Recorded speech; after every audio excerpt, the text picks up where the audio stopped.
Assalamualaikum warahmatullahi wabarakatuh. Nama saya Randy Prasetya,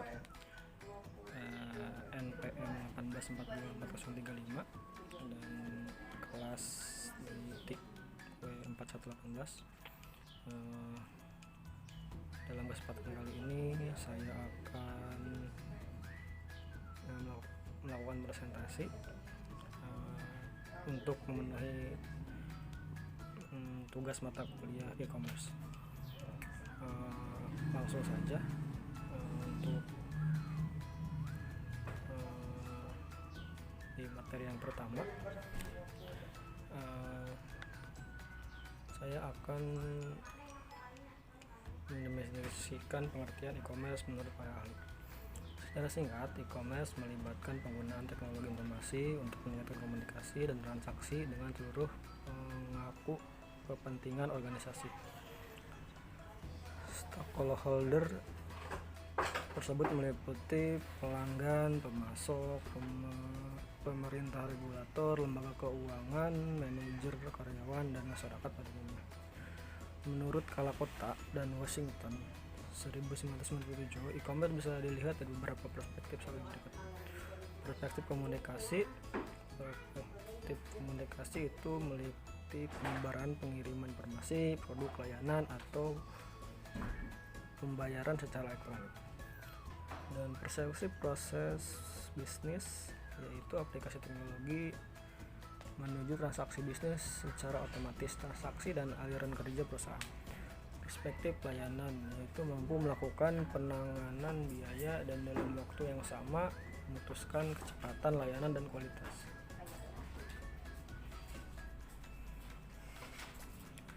Sedangkan perspektif online, yaitu pembelian dan penjualan produk dan informasi secara online. Menurut Robert E. Johnson III, e-commerce merupakan suatu tindakan melakukan transaksi bisnis secara elektronik dengan menggunakan internet sebagai media komunikasi yang paling utama. Pada website e-com, the Association for Electronic Commerce and Retail Management, dijelaskan bahwa e-commerce secara umum menunjukkan seluruh bentuk transaksi yang hubungannya aktivitas pelanggaran, termasuk organisasi dan perorangan yang berdasarkan pada pemrosesan dan transaksi data digital termasuk teks, suara, dan gambar-gambar.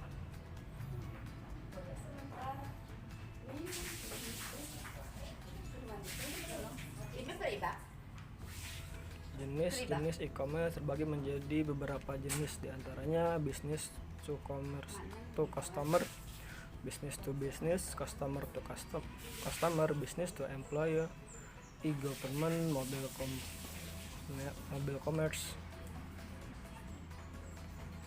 Dan business to business e-commerce memiliki karakteristik, diantaranya yaitu ada trading partners, pertukaran data.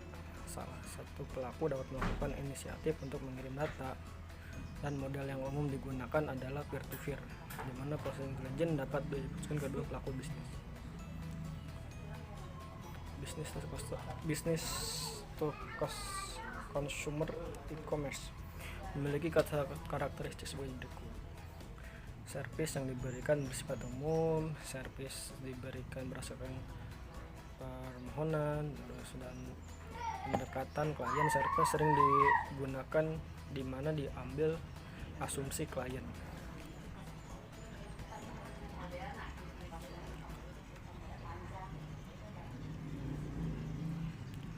Model-model bisnis dalam e-commerce meliputi online direct marketing, ada name your own prices, dan ada juga find the best price,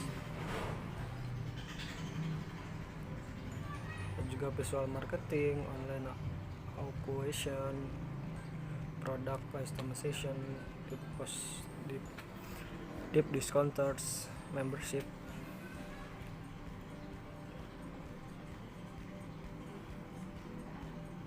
dan bartering online. Sekian untuk materi ke-1. Untuk di materi kedua itu ada teknologi e-commerce.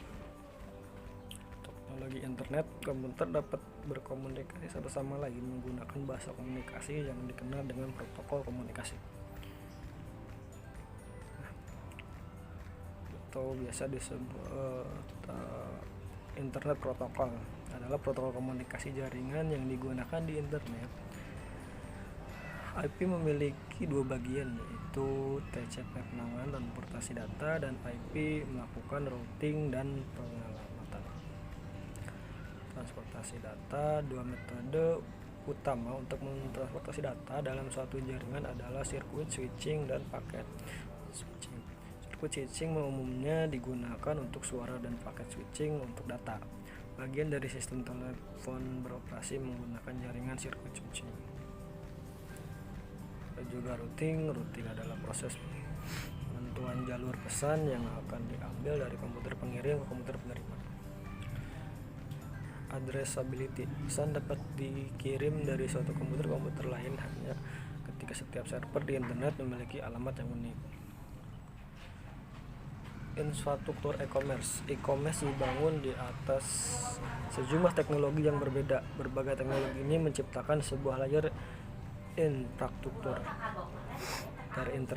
terintegrasi yang merupakan pengembangan dan penyebaran aplikasi perdagangan elektronik. Message distribution infrastructure. Lapisan ini terdiri dari perangkat lunak untuk pengirim dan menerima pesan. Electronic publishing infrastructure terkait dengan konten. Web adalah contoh yang sangat baik dari lapisan ini. Business serving infrastructure. Tujuan utama dari lapisan ini adalah untuk mendukung proses bisnis umum. Electronic publishing yaitu dua pendekatan umum untuk penerbitan elektronik, format portable dokumen, Adobe, PDF dan HTML.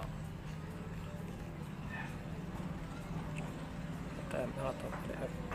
Pilihan atau HTML dan PDF tergantung pada tujuan utama dari dokumen. Jika dimaksudnya adalah untuk menginformasikan membaca, maka informasi yang dibaca dan disajikan harus jelas. Membaca dapat memberikan kontrol bagaimana informasi disajikan, seperti untuk mempengaruhi pembaca. Contohnya, iklan haruslah menarik dan inovatif dan mempertahankan tampilan asli dan dokumen sumber.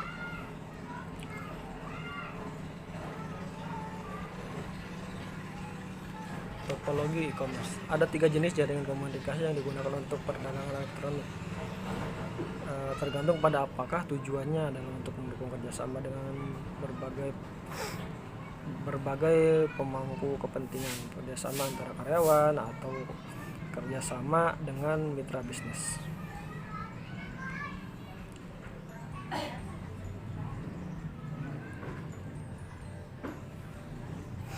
Nah, itu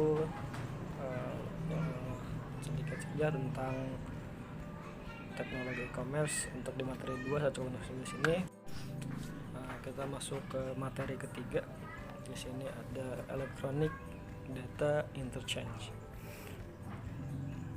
atau bisa disebut EDI. EDI adalah pertukaran data komputer antara berbagai bidang organisasi atau suatu informasi terstruktur dalam format yang standar dan bisa diolah oleh komputer.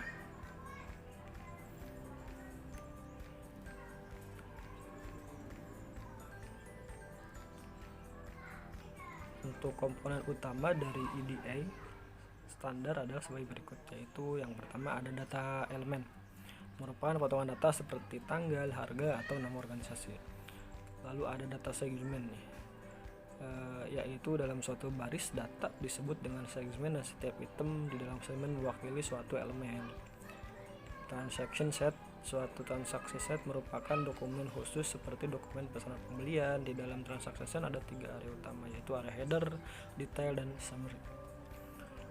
Functional group, kelompok transactional set yang sejenis transaction set di dalam functional group dikelompokkan berdasarkan functional identifier yang sama.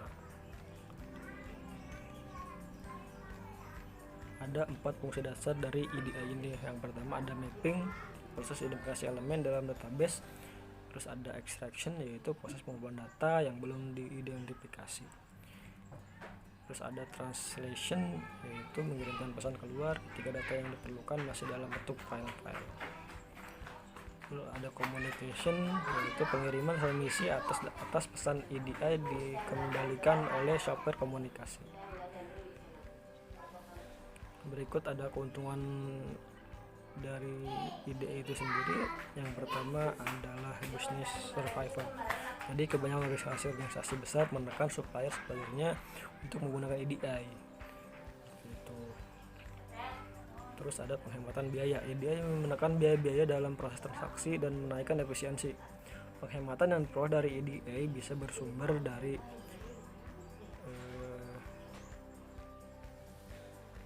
bermacam-macam elemen.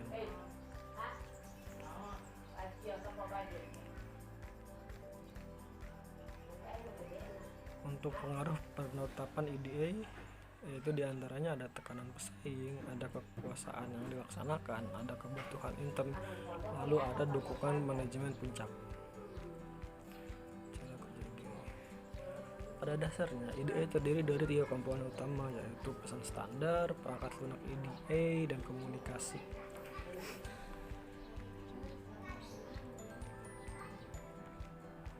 Untuk penerapan EDA di internet, penggunaan EDA di internet bisa dibilang masih baru, namun teknologi dan servis telah berkembang dengan cepat. Fan yang ada sekarang sudah berhubungan ke internet untuk membangun servis ke pelanggan-pelanggan. Misalnya iklan di sebuah produk, sebuah perusahaan pelanggan fan dapat melakukan transaksi EDA dengan sebuah perusahaan lain yang terhubung ke internet.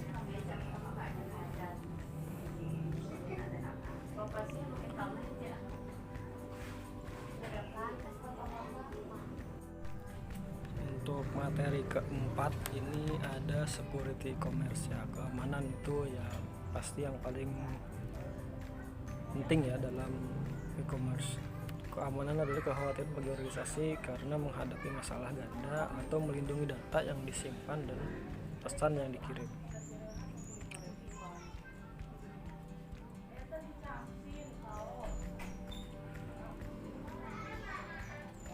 Nah, faktor keamanan ini meliputi 1. Pengelolaan dan penjagaan keamanan secara fisik. Terus yang kedua ada penambahan perangkat elektronik untuk melindungi data, sarana komunikasi serta transaksi. Faktor kemunculan dan perkembangan keamanan e-commerce, yaitu yang pertama ada kemajuan infrastruktur sistem komunikasi, meledaknya sistem perdagangan global, sistem perdagangan real time, meningkatnya rasa pengertian penghargaan terhadap segala risiko yang mungkin terjadi. Nah, untuk konsep security commerce sendiri, yaitu yang pertama ada security police, merupakan satu set aturan yang diterapkan pada suatu kegiatan pengamanan dalam security domain. Terus ada authorization, berupa pemberian kekuatan secara hukum. Terus ada akuntabilitas, yaitu memberikan akses ke personal security. Ada audit, merupakan kemungkinan munculnya seorang atau suatu kejadian yang bisa membahayakan aset-aset yang berharga. Lalu ada unattack. Pada sistem jaringan komputer ada 2 macam attack, yaitu passive attack, lalu ada active attack. Untuk berikutnya ada safeguard, yaitu meliputi kontrol fisik, mekanisme kebijakan dan prosedur. Lalu ada vulnerability, yaitu lubang-lubang keamanan yang bisa ditembus.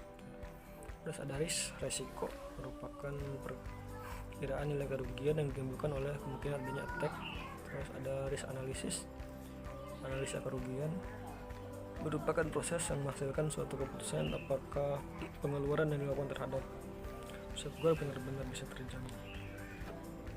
Threat atau ancaman, ada beberapa elemen juga. Yang pertama yaitu sistem penetration, orang-orang yang tidak berhak mendapat akses sistem komputer yang diperbolehkan oleh segalanya. authorization violation, yaitu ancaman berupa pelanggaran atau penyalahan wewenang legalitas. Terus ada planting, yaitu ancaman perencanaan, misalnya Trojan horse yang masuk secara diam-diam. Terus ada communication monitoring, yaitu penyerangan dapat melakukan monitoring secara informasi rahasia.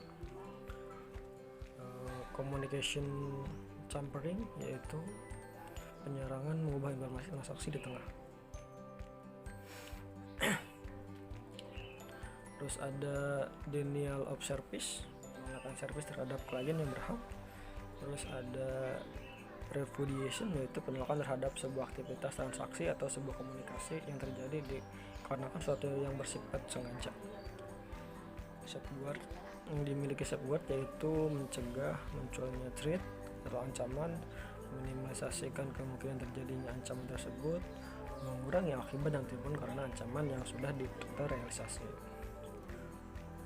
Untuk di security service safeguard itu, yang pertama ada authentication service untuk menerima kepastian identitas pengguna. Terus ada access control service, melindungi semua fasilitas dan sumber-sumber yang ada. Terus confidential service, memberikan perlindungan terhadap informasi. Terus ada data integrity service, perlindungan terhadap ancaman yang dapat mengubah data item. Terus ada non-repudiation service, yaitu melindungi user melawan ancaman yang berasal dari user berhak lain.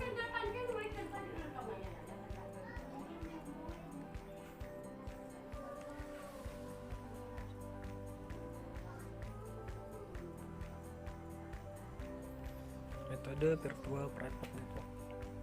Virtual private network atau jaringan pribadi maya pada umumnya di mana satu jaringan komputer suatu lembaga atau perusahaan di suatu daerah atau negara terhubung dengan jaringan komputer dari suatu grup perusahaan yang sama di daerah atau di negara yang lain.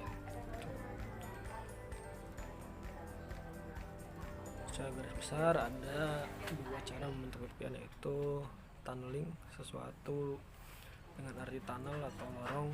Lalu membentuk suatu VPN ini dibuat suatu tunnel di dalam jaringan publik atau menghubungkan antara jaringan yang satu dan jaringan lain dari suatu grup atau perusahaan.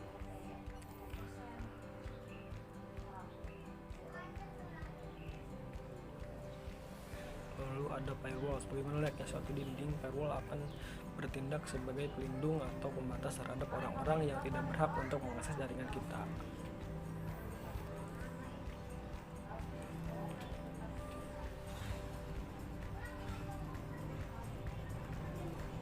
Terus diantaranya kemampuan dari firewall ini yaitu IP hiding mapping, yaitu untuk mengakibatkan IP address dalam jaringan yang dipetakan.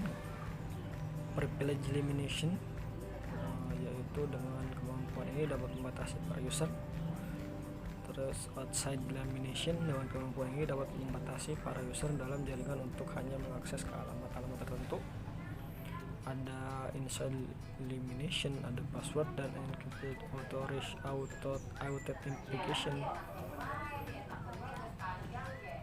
yaitu user yang di luar jaringan memang diizinkan untuk masuk ke jaringan untuk mengakses data dan sebagainya, dengan terlebih dahulu harus memasukkan password khusus. Seperti itu. Sekian untuk materi keempat. Oke. Untuk di pertemuan kelima ini ada uang elektronik.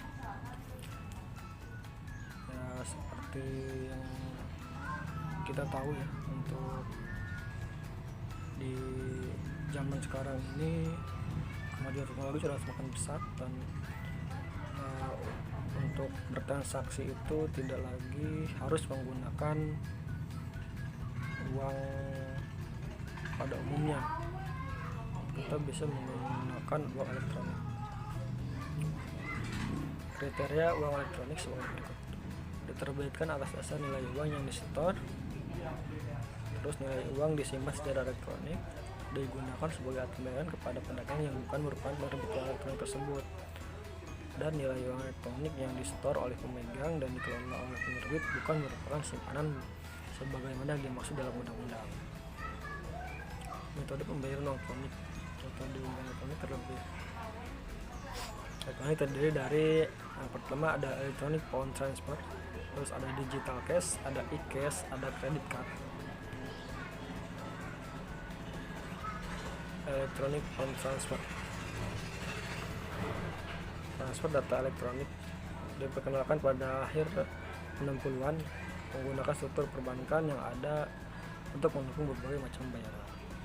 Digital cash atau disebut juga e-cash adalah sistem pembayaran yang mengandung sebuah tanda tangan digital untuk melengkapi dengan sepasang kunci publik private. E-cash sama dengan digital cash merupakan sistem pembayaran elektronik yang dapat digunakan untuk menarik dan melakukan setoran tunai secara elektronik melalui internet. Ada credit card, kredit, sistem pembayaran yang aman lah, nyaman dan banyak digunakan di tempat terpencil, jadi orang menggunakan setiap hari untuk memesan barang melalui telepon. Mekanisme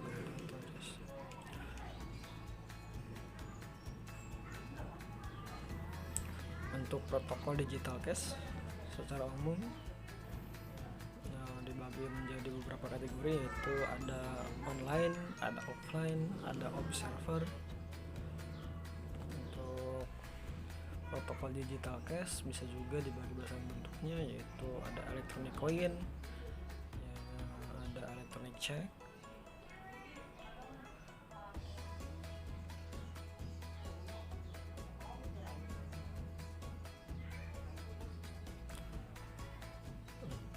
Tatsuaki Okamoto dan Kazuo Ohta telah mendaftar 6 properti mengenai sistem digital cash yang ideal, yaitu yang pertama independence.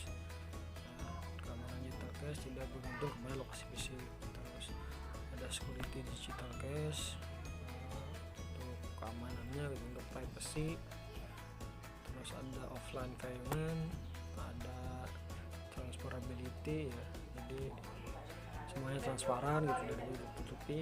Disability bagian digital cash dengan nilai tertentu dapat dibagi menjadi satu. Digital cash dapat merupakan fungsi uang tunai. Sekian untuk materi kelima. Untuk di pertemuan ke-6 kita akan membahas tentang iklan online. Iklan online adalah metode pengiklanan dengan menggunakan media internet dan layanannya, misalkan web, dengan tujuan menyampaikan pesan, pemesanan, promosi agar pelanggan tertarik.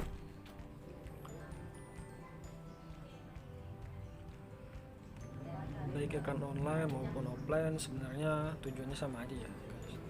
Jadi untuk menginformasikan konsumen tentang merek-merek baru, untuk membangun kesadaran merek, terus menjangkau pelanggan baru khususnya, terus untuk mempersuasi, untuk membujuk konsumen supaya membeli produknya yang diiklanin itu. Terus ada membangun loyalitas konsumen juga. Nah, ini ada beberapa jenis iklan ya. Untuk iklan teks, iklan yang ditampilkan berupa teks saja, contohnya iklan link gitu ya. Iklan ini lebih ditekankan pada penulisan alamat link iklan di keterangan singkat dari iklan itu sendiri.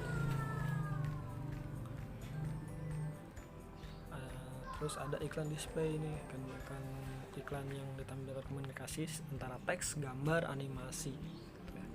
Jadi ini yang paling efektif mungkin ya, karena ada gambar-gambarnya gitu, sehingga lebih menarik daripada iklan teks yang tadi. Ya contohnya itu ada interstitial banner, ada pop up dan pop under, floating advert, ada wallpaper advertising, video on advertising banner, dan iklan-iklan di media sosial gitu. Iklan rich media atau multimedia. Iklan rich media adalah iklan yang dapat berinteraksi dengan konsumen dan merupakan gabungan antara video, teks, gambar, animasi, dan suara. Iklan berbentuk animasi tetapi tidak dapat interaksi maka disebut iklan display. Berarti ini kalau iklan rich ini, yang multimedia ini bedanya itu dia ada komunikasi antara konsumen dan produsennya. Jenisnya macam-macam ya, seperti ada fillback, floating, ada expanding, ada interstitial, Ada juga video yang berbentuk video atau pop-up juga ada ya. Untuk model pembayaran iklan online, nah ada banyak nih cara untuk memasarkan iklan, begitu pula cara pembayarannya. Misalkan ada pay per impression, pengiklanan harus membayar setiap kali iklan tampil. Jadi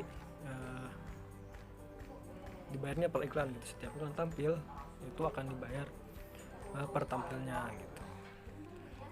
Ada pay per click. Nah, pay per click ini jadi si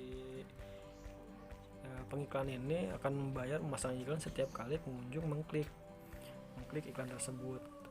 Jadi kalau muncul saja tapi tidak diklik, itu bukan pay per click. Kalau pay per click itu setiap kali diklik, masuk ke iklan, ke laman tersebut, nah itu dibayar.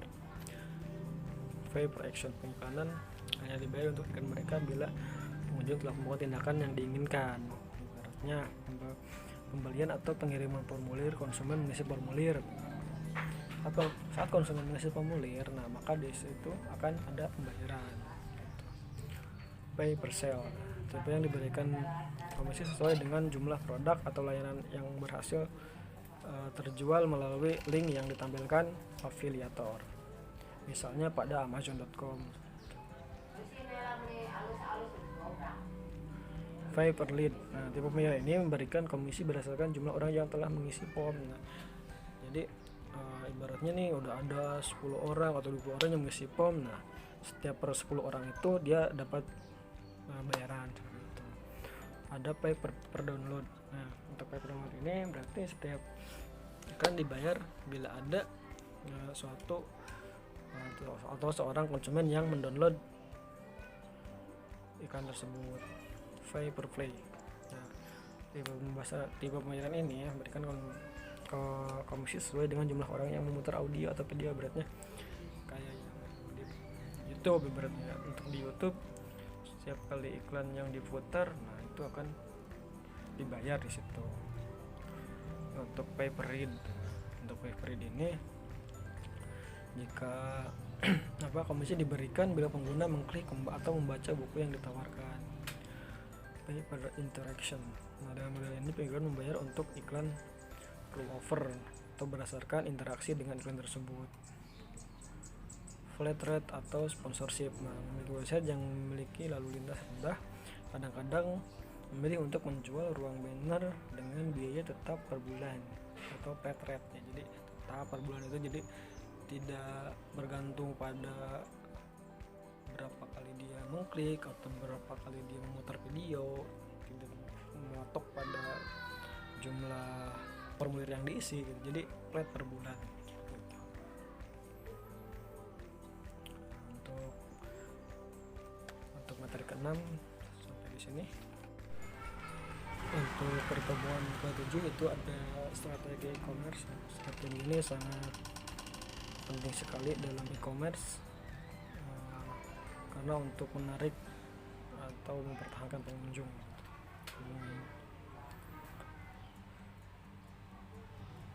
Jadi sekian strategi untuk memacu impulse buying. Ada 5 hal yang perlu diperhatikan di awal, yaitu yang pertama detailkan, deskripsikan. Nah ini harus detail, harus dideskripsikan sejelas mungkin kepada pelanggan apa produk yang kita akan sajikan gitu. Terus ada prediksi atau harapan sebenarnya dari produk yang dijual. Hal ini penting, misalkan ketika kita menjual kaos edukasi, dalam hal ini penjual tidak hanya menjual kelebihan dari sisi bahan kaosnya saja, tetapi benefit dari kaos tertentu tersebut gitu ya. Terus ada mempermudahkan cara pembayar. Nah ini nih yang penting juga ya. Para pelanggan pasti akan lebih memilih untuk berdiam di rumah dan tanpa harus ribet-ribet ke ATM atau ke toko untuk membeli barang. Jadi mempermudah cara membayar ini sangat penting. Adanya halaman tentang jaminan dalam proses pembelian jarak jauh, baik ataupun online. Ketika pengiriman terjadi, maka pihak ketiga terlibat, dalam hal ini pengiriman. Nah, buatlah halaman yang berisi informasi jaminan garansi dan kualitas seperti itu. Buat testimoni produk. Nah, testimoni ini juga penting nih. Testimoni para pelanggan yang sudah membeli produk kita bisa tampilkan gitu. Teknik menguntungkan pelanggan untuk toko online. Nah, yang pertama itu ada berikan pengalaman belanja terbaik untuk pelanggan. Nah,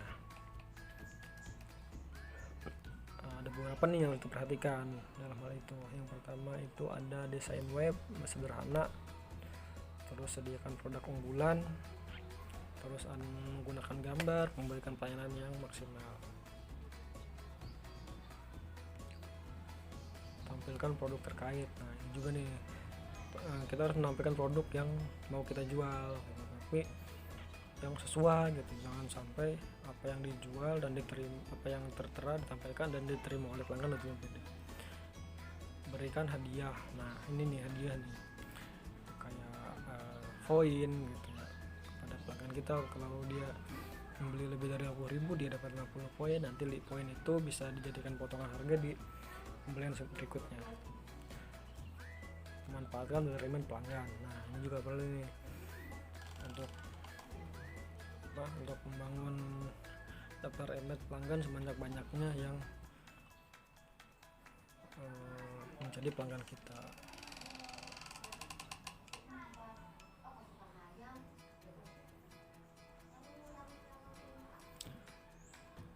Strategi membuat SEO. Untuk strateginya sendiri itu ada beberapa perlu diperhatikan. Yang pertama ada mengoptimalkan fakta-fakta pendukung lainnya. Setelah menganalisa dan memilih kata kunci yang paling tepat, selanjutnya mengoptimalkan faktor pendukung lainnya seperti file tag, description tag, meta keyword tag gitu ya. Daftarkan kembali website ke semua mesin pencari. Nah, ini juga nih harus dilakukan. Kita dapat mendaftarkan kembali website ke semua mesin pencari seperti Google, Yahoo, Link Exchange. Program ini tujuan untuk saling bertukar link dengan website lain yang berhubungan dengan bisnis kita. Perhatikan link yang relevan, pengawasan dan optimalisasi ulang. Sering-sering memeriksa posisi website di mesin mencari dengan menggunakan kata kunci pilihan. Perhatikan isi website, usahakan penambahan isi secukupnya dan artikel yang sesuai dengan tema utama website.